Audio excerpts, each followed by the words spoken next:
We'll be talking a bit more about Ukraine after the break, but the reason I brought up Hiroshima Day is to try and reiterate this link, really, between nuclear weapons and nuclear power, because we've got one of the most massive nuclear power stations in the world being built down here near Bridgewater, Hinkley C, and it seems to be taking forever to build. And there's been well, one of the most important things to note about that is that something is happening on Monday, which is that Hinkley C, well, Hinkley A got switched off years ago. Hinkley B is being switched off on Monday. Finally, it's finished its, I think it's an AGR, Advanced Gas Cooled Reactor, that's being switched off on Monday. And the hope, of course, when Hinkley C was first commissioned, was that it would be ready to go on Monday afternoon when Hinkley B was switched off on Monday morning. But, of course, it's not. And the electricity generation, Stop Hinkley C, will be ending on the 1st of August, but the UK will be left with its legacy of nuclear waste for thousands of years. Even after generating waste for 46 years, we are still not sure what will happen to it, other than a vague promise that it will be buried underground in a geological disposal facility, a site for which has not been found, Martin. Well, I mean, the issues of nuclear power is related to that of nuclear weapons. I don't think we'd have had nuclear power if nuclear weapons hadn't existed. Well, certainly that's the right. British nuclear power programme was a spin-off of the nuclear weapons programme. No, that's right. It was it was to make plutonium, basically, wasn't it, in the reactor? And the calculation by most states is if you've got nuclear weapons, you might as well have nuclear power on the side. And if you've got nuclear power, you can get nuclear weapons, which is exactly how the Indians got their nuclear weapons. They got the Candu reactor from the Canadians, which was a civilian reactor, and that was the basis on which they developed their nuclear weapons. So there is a definite link between nuclear proliferation and nuclear power. But of course, there's other issues where nuclear power, I don't think, is really viable economically without subsidy. But once you've built a nuclear power station, you might as well run it, in my view, until its natural life is out, because the waste is going to be there anyway, and you're still going to have to get rid of it. Yep. And that's a real problem, because the waste of all of this is going to last for generations and generations. Well, again, going back to when we were growing up, the idea was that it would be shot out into space to the Lagrange points. Now, why solution like that has never been actually thought up? We're supposed to have too expensive. We're supposed to have unmanned vehicles going to the moon and Mars. Can't we bury it on another planet somewhere? Can you imagine if the rocket blew up on the pad, full of nuclear waste? Rocket. Yeah. Well, I think the real problem with nuclear waste is that it's existential. I mean, we haven't got a solution for it, and that's why probably we should never have done it, but we've done it now, and we've got to deal with it. To a wonderful nuclear engineer, John Large, who died several years ago. He said that there is this possibility of shooting this waste into the sun. That is a possibility. But it's incredibly heavy, and of course you've got to get it out of the Earth's atmosphere. That takes a tremendous amount of energy. The other thing is slipping it down between tectonic plates of the Earth to put it in amongst the magma of the core of the planet. But then again, see, that is not necessary. You don't know where it might pop up. The general attitude of the pro-nuclear power lobby has always been, we will find a technical solution at some point. We just haven't got one now. But that is potentially just wishful thinking. It is. What they're doing is putting it in fairly safe places where it will last for quite a long time, hopefully. But it's so dangerous that won't last. It won't. Civilizations will come and go, and the Chernobyl reactor will still be dangerous. Well, the red-hot uranium fuel rods in Hinkley B that are glowing away today, which will be cooling down on Monday. Once they've, I'm just looking at the. Stop Hinkley release, because they've got some. I'll put a whole copy of this up on our show page at thisweek.org.uk, because anyone that's interested in what goes on, of course, they've got the cutting edge of nuclear now is China, but we don't know anything about what goes on in these Chinese reactors. They don't tell you. After closure, EDF's first task will be to agree a safety case with the Office for Nuclear Regulation. Oh, I wonder how many of those civil servants are going to be sacked by Jacob Rees-Mogg, and so whether they'll be able to do that job or not.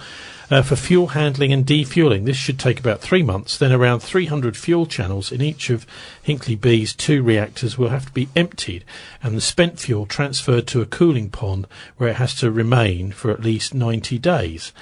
Once it starts to cool down, this spent fuel will be transferred to a transport flask and taken by lorry 10 miles along country roads to a railway siding next to Bridgewater Station main line. There it will be loaded onto a train about 100 metres from Eastover Junior School. Over the next 3.5 years, the frequency of these transfers could increase to 3 or 4 flasks a week. Between now and 2026, 350 spent fuel flasks then will travel by train from Bridgewater up to Sellafield.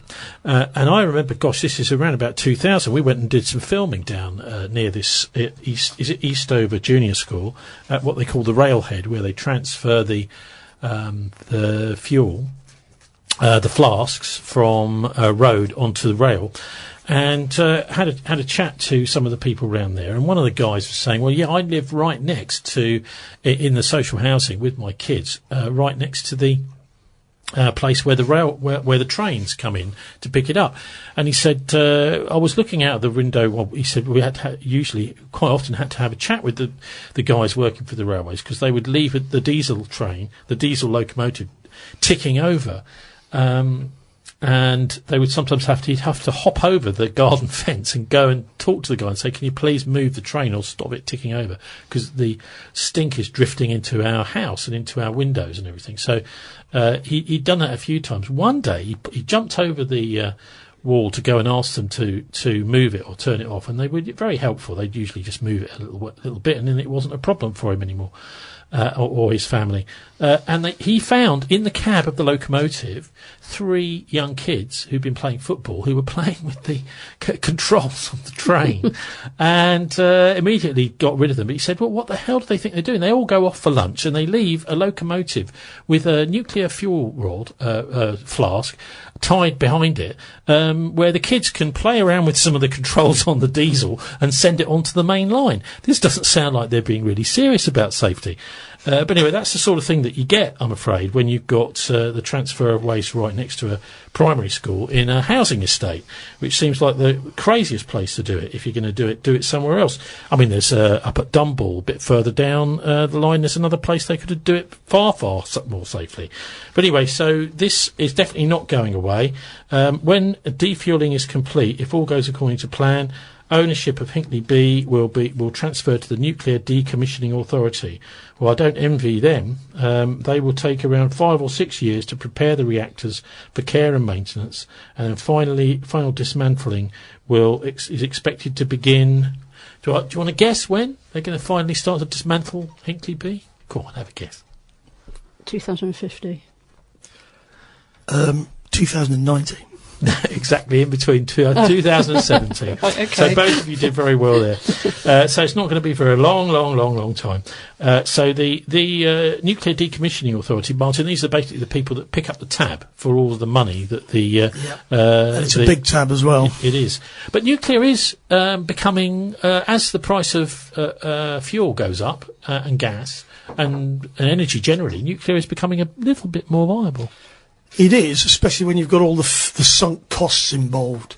I mean, the French decided they were going to bet on nuclear power for their own reasons many years ago. And they weren't really economic reasons, they're military reasons and strategic reasons. And once you've spent all that money, it then becomes cheaper to run it than to close it down. What's happened in Germany, with the kind of emotional reaction after Fukushima and the strength of green feeling, is that they just said, right, no, we want to close it down straight away. And that has actually compounded the dilemma that the German government is now in, because their whole industry, in fact, is dependent upon relatively cheap fossil fuels from the Urals, and their business model is totally based on that.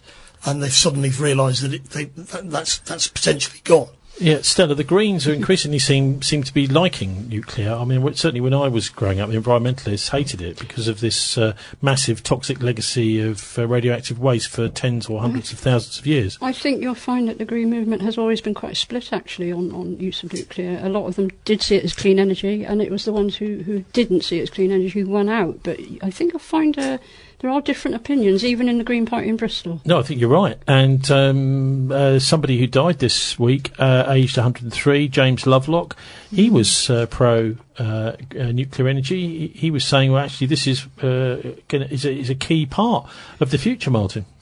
Well, that's because he was so hot, if you could say it, on climate change.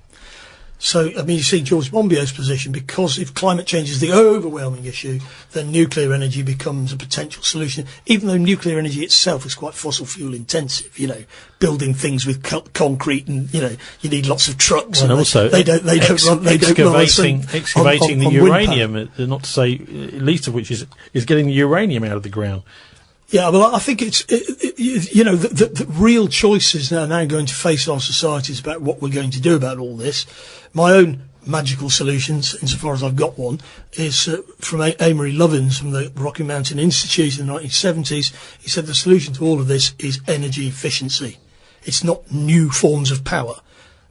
Everything we do is destructive in one way or another. Well, Eating food is destructive. That's one thing the energy industry doesn't want us to do, is use less energy. Well, that's the whole point. But of course, the thing about making things more efficient, that includes everything. You know, cars. Do you remember when, after the energy shock in the 1970s, new kinds of cars were developed by the Japanese, smaller, went further. Yeah. You know, but of course the Americans then went, no, we're not doing that. We want Humvees. Yeah, and that was completely defying the direction of travel that we needed to go. Well, let's think about it. I mean, during the 1960s and 1970s, particularly up until the oil crisis in '73, there was an attempt to get us hooked on this. I mean, it was almost as if it was free petrol. You know, if you can get a car, you can travel around for next to nothing anywhere. Well, that's right, and of course the US was the world's biggest producer, so they were very keen for everybody to get onto their model of doing it and all the rest of it.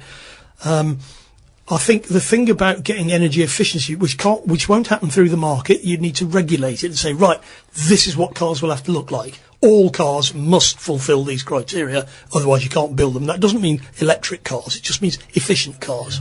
And then, of course, it pays for itself. Yeah, over the long term, if you have more efficient things, it's just what capitalism is supposed to do anyway. We could do exactly the same as we do now with a fraction of the energy used. Light bulbs, everything. What do you make of this, transport, car, energy debate? Well, everything's planned obsolescence, isn't it? They want everything to be planned obsolescence, so you just buy more and more and everything just gets thrown in massive dumps. I mean, that is how society runs. Well, and apparently, getting rid of solar panels, they have a natural life, and in actual fact, they're full of crap. You know, I mean, and they've got to be very carefully you've all the different lithium, all the different things in it. You know, you've got to separate them out. One of the darlings of the left, Michael Moore, made a documentary 2 years ago called Planet of the Humans, where he absolutely blew the green energy agenda out of the water. You know, went round, showed what happens when they start decaying, when these things. Well, what's particularly happening is that the commanding heights of the global capitalist elite have decided that their justification for continued global capitalism is that they're going to save the planet through greenery. Now, this is not the same as the green movement growing up as a grassroots kind of rebellion against consumer society. It's them recuperating it for their own purposes. But there are bound to be disagreements about this, because in actual fact, it's complicated. Well, it is complicated down at Hinkley, particularly by the fact that we've now had the Taishan nuclear reactor, which is the first working reactor to the same design as the Hinkley design. It's still not going. It was shut down a year ago. It was switched on the year before. A year later, it was switched off, and it's still not on again. So there is now apparently going to be a complete redesign of the core of the reactor at Hinkley C. So another few years added to the time when that can be possibly switched on. But the problem is that the Chinese aren't saying anything about what's going on with their attempts to get their reactor restarted. So it's not so easy for the campaigners here. I mean, I imagine EDF and the people actually building these reactors do know what's going on, but they're not telling anybody. Anyway, I spoke to Roy Pumphrey from Stop Hinkley this week about this rather tragic. If you're working for the, well, actually, no, it's not tragic, is it? As Chris Busby pointed out, actually, this is just more money. They're going to get more money. Whether this thing ever gets switched on or not may not be the point. Maybe the point is the building of it is going to make a lot of people a lot of money.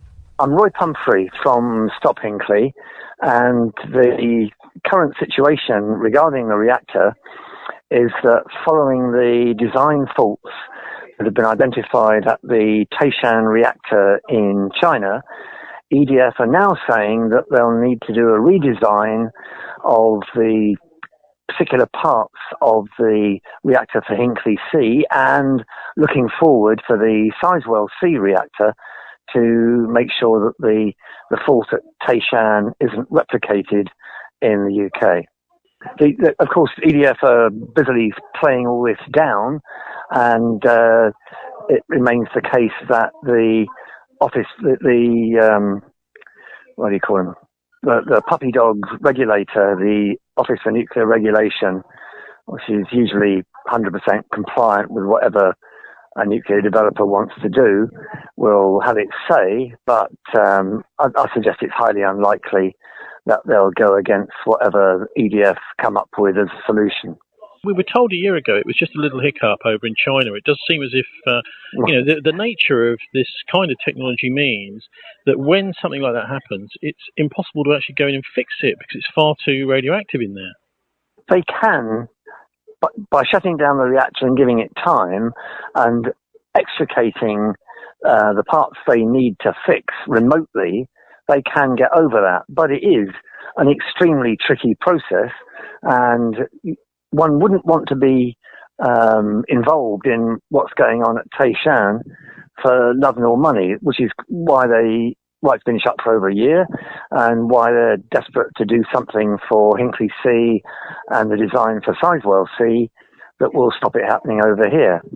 I mean, it remains the fact that Taishan is the only example of this model of pressurized water reactor that has even started. And the ones in Finland and France, EDF has failed to get to work. The one in Finland sort of stuttered towards life several months ago, but we now know won't be coming on grid until September at the earliest. And we haven't heard anything about how they've reacted to trying to put things right, the fault that's been identified in the reactor in China at Taishan. So, I mean, the implications are very serious. I mean, one of the problems with Chernobyl and Fukushima, as you've said, is that dealing with the aftermath of something going majorly wrong with a nuclear reactor is the difficulty of doing anything in the reactor to sort out the problem.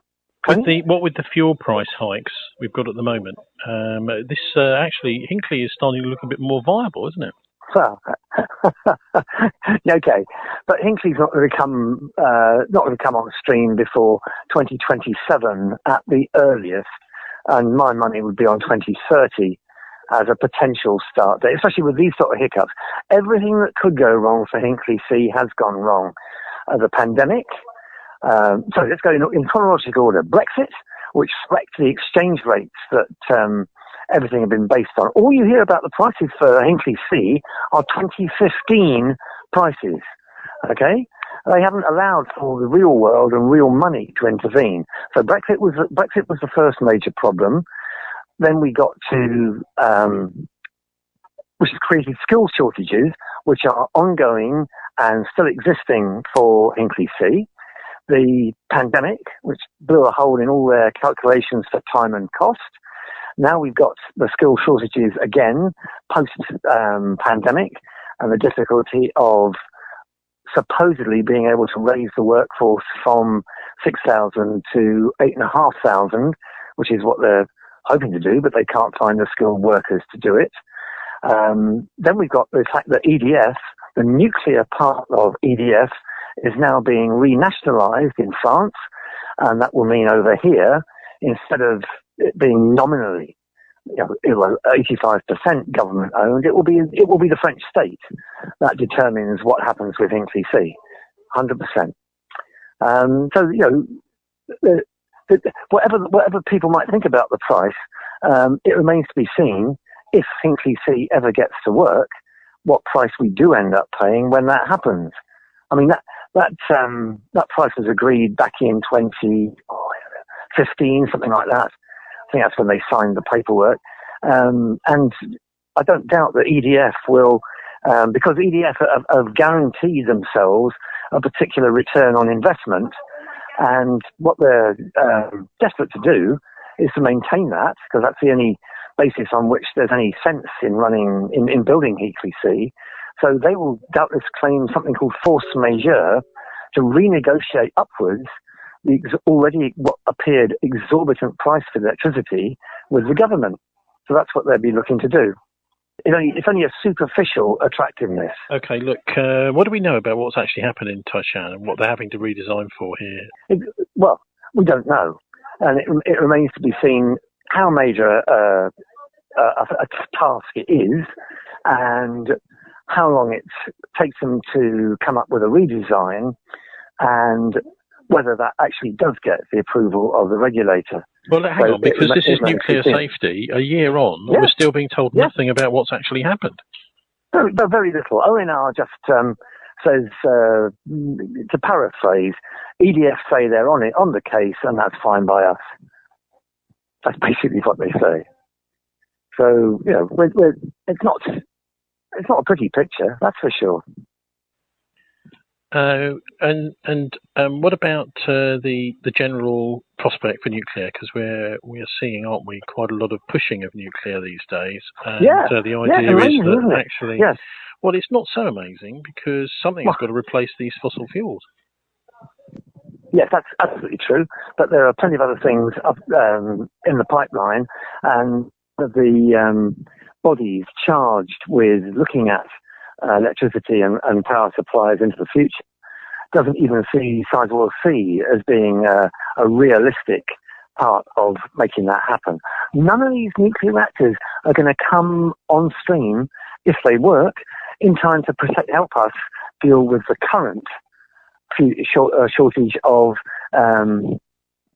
fuel and power and people's rising bills. The government steadfastly refuses to help people make their homes more energy efficient, which would immediately reduce the amount of fuel, of electricity and gas they need to do that. Okay, they steadfastly refuse to make people's homes more efficient. And also there's this, but it's very difficult. People are so wedded to the motor car that they insist on wanting to drive those, even though it's a major contributor to climate change and global warming.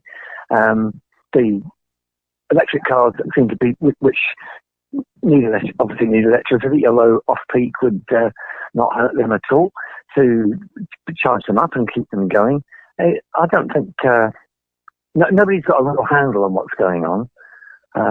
That seems to be as I see it. Okay, Roy Pumphrey, thanks very much for joining us. That's okay, Tony. My pleasure. So that's Roy Pumphrey from Stop Hinkley. I love his answer at the end there. Well, no one really seems to know what they're doing. Martin, this is quite serious, isn't it? Because he said it a couple of times there. They're not even sure if this reactor they've put all these billions, tens of billions into is even going to work when they switch it on. Well, that's the problem, isn't it? You could, because all this money's been already spent, you then feel that if you cancel it, you're going to lose all that money, which of course you are. But if you carry on, you're going to potentially lose even more money. And that's why this is not a market decision. But this is why Milton Friedman was opposed to any kind of government intervention, because any intervention, you don't know how much it's going to cost. And if it costs more than you thought, you then got to go back and pay more out, because a vested interest develops. And this is potentially the case with something like this. And of course the Chinese will have developed nuclear power in the first place as a spin-off of their nuclear weapons program, which they felt they had to have because Truman threatened to nuclear attack China in the Korean War, and they weren't going to let that happen. So all of these things are interrelated, and sometimes I think this to me sounds like a white elephant. But existing nuclear power plants, as long as they're functioning, you might as well run them to the end of their natural life and then get rid of them. But we're still going to have a problem to deal with the waste, and we've still got a problem to deal with what we're going to do about immediate crises and so on. But of course the immediate crisis with oil and gas is to do with the political crisis. It's to do with sanctions on Russia. If we didn't have sanctions on Russia, there wouldn't be so much of a problem. But because there is. And this is nothing to do with the relative prices of energy in the long run. we need, in fact, as a species, to coordinate our activities. The Chinese obviously have got to be involved in all of this to decide what's the best course of action for everybody. Okay, well, Stella, what do you make of it? Make of all of this? Well, I think that's a sort of fantasy view of what we would like the world to be like, with everybody sitting down and everybody being friendly to one another and working out for the good of the human race. But it's never, ever going to happen, is it? That's the problem. It's never going to happen. Territorial interests will trump everything else. I mean, we went to war in the Falklands to protect a massive oil field that's lying off the Falklands, bigger than Saudi Arabia, which we never want to use. Because it's a fossil fuel. All the Falkland Islanders have shares in it. They all thought they were going to be millionaires overnight, and now look at it. We're not even going down to get it. The Argentinians regarded that oil on their continental shelf as theirs. Absolutely. And of course, the Argentinian history is that Britain has developed most of the industries in Argentina, was the colonial power effectively. Yeah. And the Argentinians endured military dictatorships and all the rest of it. Yeah. And that oil, which they could use to improve the lives of the poorest of their community, no, they can't have it. Well, anyway, this week the lights began going off all over Germany. Britain was forced to turn off lights. Will we be forced to turn off lights like Germany? Well, of course, we've already been turning off street lights, haven't we? Experts warn the UK may have to dim street lights and ban hot water in public buildings, as that includes swimming baths. As millions of families face crippling energy bills after Russia has choked off our gas supplies. Oh, hang on a minute. I thought we choked off our own gas supplies by putting sanctions on Russia. Oh, yes, so we did. So anyway, this is the Daily Mail after all, so you can't expect too much from them. German cities are switching off hot water and central heating in public buildings and not lighting monuments. Berlin has plunged 200 monuments and buildings into darkness. Hanover has let its fountains run dry. Moves come as Gazprom, Russia's state-run supplier, has cut the flow of gas from the Nord Stream 1 pipeline. So apparently people are worried, Stella, that we're going to be like Germany and going to turn all the lights off. Well, Germany are landlocked in the middle of a continent, and they're reliant on these pipelines from Russia. They're actually much more vulnerable than we are. So we have got the potential to have wind and water power all the way around our coastline, if only we had a government that would get to grips with it and agree to go. I mean, the governments we've had over the last few years, Theresa May's government, pulled the plug on a lot of projects that were, carbon reduction projects, the tidal lagoons. There was plans for tidal lagoons all up and down the southwest coast because of the massive high tidal drop, and all the green groups think they're perfectly safe for wildlife and so on. Pulled the plug on all these projects. So we've not had the political will to actually come up with any alternatives, have we? Really? No. It's interesting you're talking about these tidal schemes. Sitting here in Bristol, I don't know how many times we've mentioned it here, but we have one of the two biggest tidal reaches of any place on the planet. Of course, we need to have some sort of a barrage to take a load of energy from this sea as it goes backwards and forwards.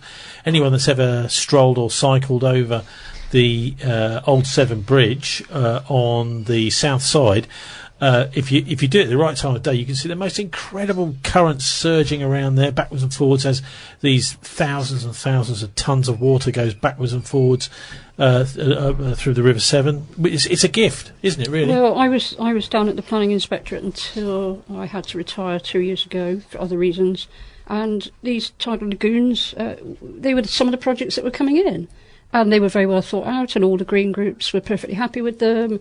The biggest issue they had was fishermen who were worried about migrating salmon and things like that. But they were very easy projects. They were very easy issues to sort out, if you know what I mean. There was nothing.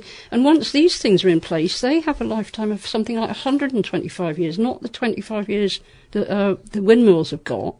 The tidal lagoon, once you've built it, that's it. And the actual moving parts are very simple. So I have not the slightest idea why we haven't had a government that got to grips with this. When I first arrived in Bristol in the late 90s, I had a chat, because I was working at the Create Centre, which is part of the council, over in Hot Wells, and we had some people there who'd been who were involved from the council's environmental department, whoever they were, and I had a chat with them about why it was that because there was a proposal for tidal generation along the cut, because this was used to be used for navigation. It's not used for navigation anymore. An enormous amount of water goes in and out of there. It goes right through the city centre. I mean, it's just a little plant making some power out of this water moving. And you know who it was that stopped it? Friends of the Earth. To do with the wildlife using the mud. I mean, any old excuse, it seems. I look at this country and I think, well, all these basic, simple, honest solutions are being stopped. They're being stopped deliberately. And then maybe we'll get some sort of super duper leader at some point in the future and make it all happen, and everyone will love them for it.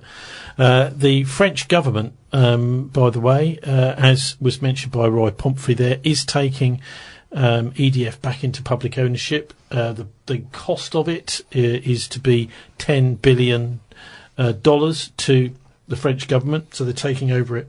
So we're dealing directly with the French government, not with any kind of private firm. The problem is, Stella, that EDF at the moment, just looking at this story from Reuters here, half of their nuclear power stations in France, that is 13 of the 56 domestic reactors, are offline due to maintenance. Oh, right. So something. I mean, maybe that's why they're being nationalised, is because they just cannot keep their reactors going. It's too dangerous. So the original plan that we had, that France would actually supply us with nuclear power, that doesn't look like it's going to be very viable, does it? They are forced to repeatedly. EDF have been forced repeatedly to cut its nuclear power output forecast for this year, deepening concerns about the coming winter amid a European energy crisis due to, as they say, the war in Ukraine. But of course, it's not due to the war in Ukraine. It's due to the sanctions that we stupidly put on Russia when that started. So, Martin, half the reactors in France are offline, and no prospect of them being switched on anytime soon. Yeah, well, I mean, the nationalisation in this case is the state stepping in because the private sector doesn't want to touch it. And that's effectively what this means. They've got to the halfway stage, and rather than have 2/3 of their reactors offline, and they were being rather embarrassed about it, they've said, well, look, I'll tell you what, why doesn't the government just take it over? What the French did by allowing the private sector to buy into the nuclear industry was because they drank the Kool-Aid as well. It's got to be private sector. Now, if the EDF had a completely nationalised nuclear industry, then they'd still be on the hook for all of this money, but they wouldn't have to pay off the shareholders. This money that they've got to pay to the shareholders is to get back what they used to own, and that's ridiculous. There's a strong case for all of these things to be in the public sector because there's no real competition here. It's a joke. There's just one supplier, so you might as well have it run by the government. Then the government can the government can decide to subsidise it. Yeah, they don't want the collapse of all of their nuclear industry, having spent all this money on it. They can't just leave that to the market. Makes no sense. Now, they may decide in the long run to get rid of it all. That's what I would suggest they should do. But in the short run, that's not going to happen. So you've then got to manage with what you've got, which then means you've got to run it at a loss, which then means it has to be in the hands of the government, because the private sector doesn't take losses. And there's no point paying the private sector to take a profit out of something that makes a loss. That's the same as true of railways or anything else. Yeah? Why give the private sector any money if it's a loss-making thing? If it's loss-making, you decide you want it because it's loss, even though it's loss-making. There's no role for the private sector at all in that.